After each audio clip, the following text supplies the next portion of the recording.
Nous écoutons la catéchèse du pape François à Rome le 23 juin 2021. Un nouveau cycle de catéchèse sur la lettre de Saint Paul aux Galates, précédé de la lecture du début de cette lettre, chapitre 1, versets 2 à 5. Aux églises du pays Galate, à vous, la grâce et la paix de la part de Dieu notre Père et du Seigneur Jésus-Christ, qui s'est donné pour nos péchés, afin de nous arracher à ce monde mauvais, selon la volonté de Dieu notre Père, à qui soit la gloire pour les siècles des siècles. Amen. La parole du pape maintenant. Cari fratelli e sorelle, buongiorno. Chers frères et sœurs, bonjour. Dopo il lungo itinerario dedicato alla preghiera, Après le long chemin dédié à la prière, nous commençons aujourd'hui un nouveau cycle de catéchèse. J'espère qu'avec cet itinéraire de la prière, nous avons réussi à prier un peu mieux, à prier un peu plus. J'aimerais aujourd'hui réfléchir sur certains thèmes que l'apôtre Paul propose dans sa lettre aux Galates. C'est une lettre très importante, je dirais même décisive, non seulement pour mieux connaître l'apôtre, mais surtout pour considérer certains sujets qu'il affronte en profondeur, montrant ainsi la beauté de l'Évangile. Dans cette lettre, Paul rapporte des références biographiques qui nous permettent de connaître sa conversion et sa décision de mettre sa vie au service de Jésus. Il affronte aussi des thématiques très importantes pour la foi, comme celle de la liberté, de la grâce et de la manière de vivre du chrétien, qui sont extrêmement actuelles car elles touchent beaucoup d'aspects de la vie de l'Église de notre époque.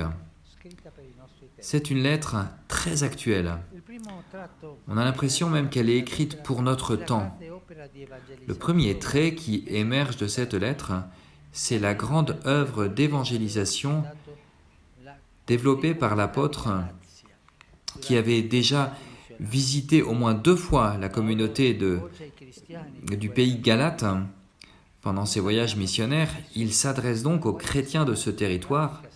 Nous ne savons pas précisément de quelle zone géographique il s'agit et nous ne pouvons pas non plus affirmer avec certitude la date à laquelle il écrit cette lettre.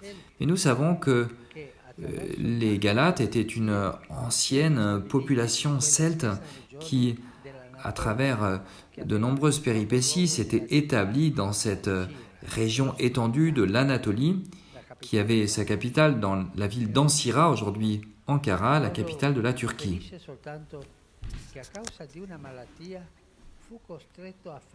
Paul dit uniquement qu'à cause d'une maladie, il a été obligé de s'arrêter dans cette région.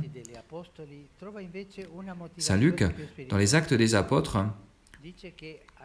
trouve néanmoins une motivation plus spirituelle. Il dit qu'ils traversèrent la Phrygie et la région du pays Galate car l'Esprit Saint leur avait empêché de proclamer la parole dans la province d'Asie. Les 2 faits ne sont pas en contradiction, ils indiquent plutôt que la voie de l'évangélisation ne dépend pas toujours de notre volonté ni de nos projets, mais qu'elle exige la disponibilité à se laisser toucher, conduire et à suivre d'autres parcours qui n'étaient pas prévus. Parmi vous, il y a une famille qui m'a salué. Ils disent qu'ils doivent apprendre le letton et je ne sais pas quelle autre langue parce qu'ils vont aller être missionnaires dans ces terres. C'est l'esprit qui conduit aujourd'hui de nombreux missionnaires qui abandonnent leur patrie et qui vont dans une autre terre pour la mission. Ce que nous vérifions, quoi qu'il en soit, c'est que dans son œuvre évangélisatrice, l'apôtre avait réussi à fonder des petites communautés étendues dans la région du pays Galate. Paul, quand il arrivait dans une ville, dans une région, Il ne commençait pas par construire une grande cathédrale, non. Il constituait des petites communautés qui étaient le levain de notre culture chrétienne actuelle. Il commençait en faisant des petites communautés, et ces petites communautés grandissaient et avançaient. Aujourd'hui aussi, cette méthode pastorale est pratiquée dans toute région missionnaire. J'ai reçu une lettre la semaine dernière d'un missionnaire de Papouasie, de Nouvelle-Guinée. Il me dit qu'il prêche l'évangile dans la savane à des personnes qui ne savent même pas qui est Jésus-Christ. C'est beau. Et il commence à faire des petites communautés. Et aujourd'hui encore, cette méthode est la méthode évangélisatrice de la première évangélisation. Ce qui est important pour nous de remarquer, c'est le souci pastoral de Paul, qui est ardent, brûlant. Lui, après avoir fondé ses églises, se rend compte d'un grand danger. Le pasteur est comme le papa ou la maman qui se rendent tout de suite compte des dangers de leurs enfants. Un risque que cette communauté court pour la croissance dans la foi. Et il voit qu'il y a des gens qui viennent faire courir des risques à cette communauté.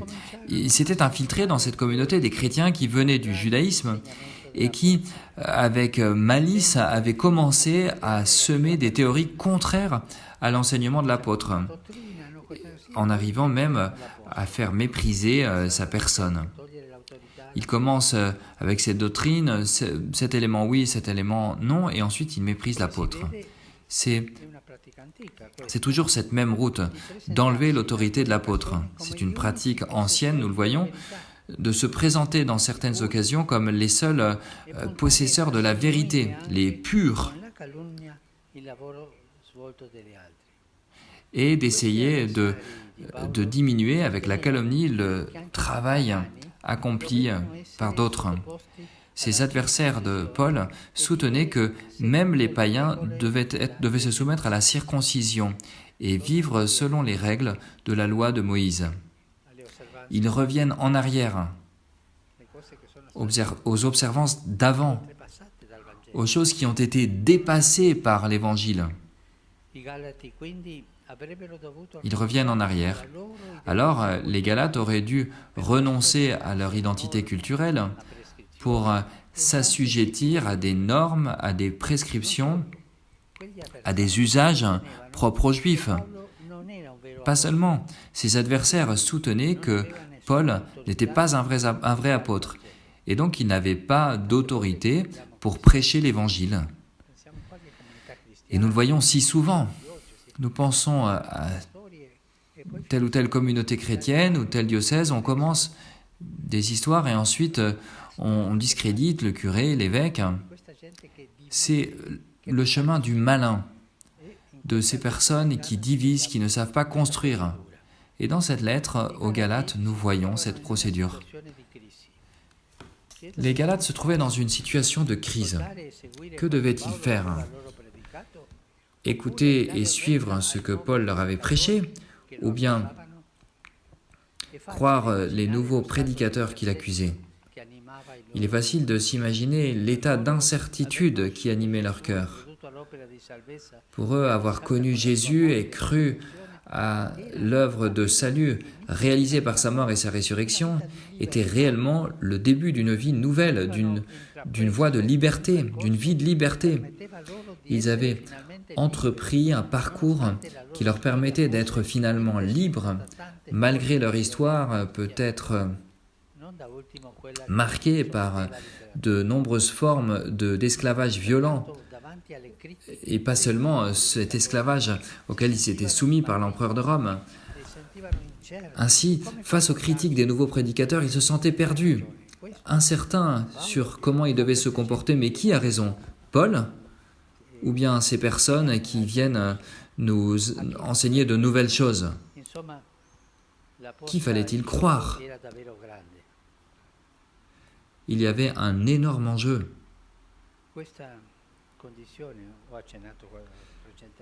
Cette condition dont je viens de parler n'est pas lointaine de l'expérience que vivent plusieurs chrétiens de notre époque.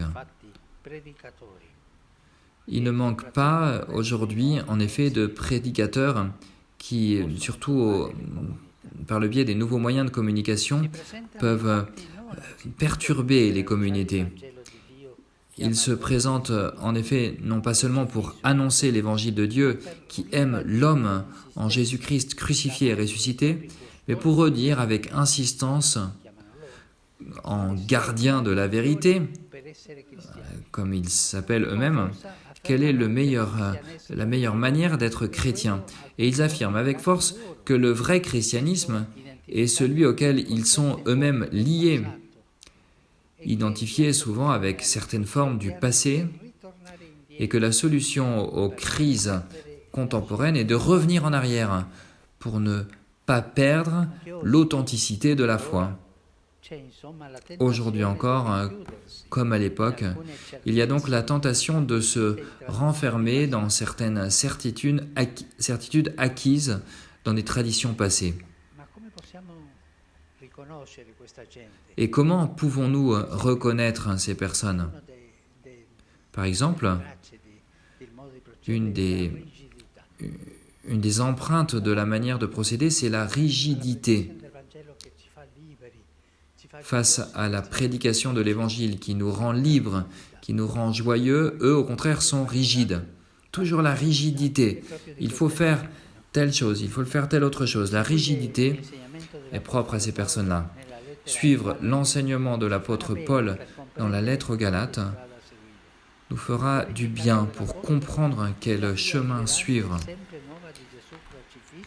Celui qui est indiqué par l'apôtre est la voie libérante et toujours nouvelle de Jésus crucifié et ressuscité. C'est la voie de l'annonce qui se réalise à travers l'humilité et la fraternité. Et les nouveaux prédicateurs ne connaissent pas ce qu'est l'humilité, ce qu'est la fraternité. C'est la voie de la confiance, douce et obéissance, mais les nouveaux prédicateurs ne connaissent pas ni la douceur ni l'obéissance.